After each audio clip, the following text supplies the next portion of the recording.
కర్నూలు జిల్లా సి బెల్గల్ మండలం బ్రాహ్మణదుడి గ్రామంలో సాగునీటి సంఘాల ఎన్నికల్లో ఉద్రిక్తత చోటు చేసుకుంది.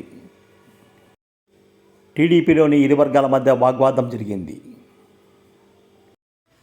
టీడీపీలోని కోట్ల సూర్యవర్గం వేసిన నామినేషన్లను విష్ణువర్గీయులు చించివేయడంతో అలజడి నెలకొంది.